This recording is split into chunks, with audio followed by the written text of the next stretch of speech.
Parenting tip, and this is one that I think for you last-minute parents that are shopping for the holidays, I was usually that parent, which was really crazy because, you know, working in children's museums, you should kind of be on top of it. But if you do that for your day, it's like the cobbler's children have no shoes. So anyway, my heart and empathy go out to the parent who's getting it done now.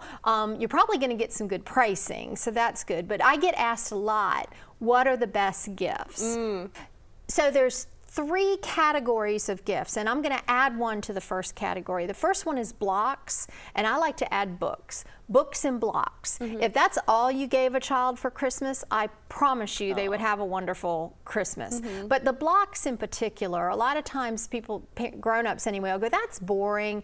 Blocks are so important, and if you're not in early childhood education, you might not understand why, but they actually help with math. Wait, what? But the spatial reasoning that a child needs to do to build with blocks. So little block, the bigger the block, the littler the child, right? So little ones like big blocks because they're still learning manual dexterity and working on that. So big blocks are very helpful. The bigger you get, the smaller your block. So eventually you get to Legos. And then some of us, like we've talked about before, never grow out of Legos.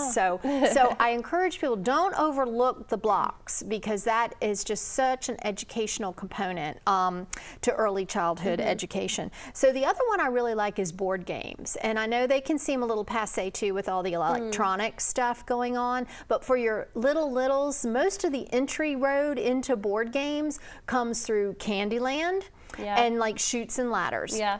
Those are 2. If you don't have those, you might want to look at those. They're fun, but all the way up then to Monopoly, where you know, I mean, it's lore in my husband's family about how he was so competitive that if he was losing a Monopoly, the board would end up flying across the room. So I mean, you know, you learn about. It's a good game. It is a good game. So you know, I remember for my son with Candyland, you know, and just learning to take turns, learning the colors, learning you know the dice and different things. How to count, like all of that. It. And interaction with people is so important. And then educational puzzles.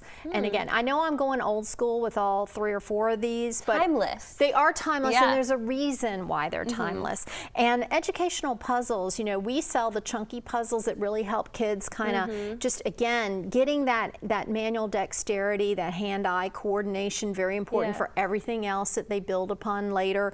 But puzzles, you know, all the way down to little jigsaw puzzles when you get older. They're not quite appropriate for real littles. Don't want anything anyone can swallow.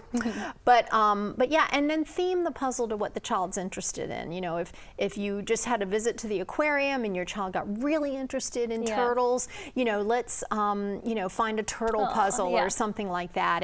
And those are the things that, you know, you might feel like, well, I don't know, it's not the snazzy toy that's on the list. But these are the items that last forever, and that actually really, the reason they last forever is the educational value that they bring. That was such a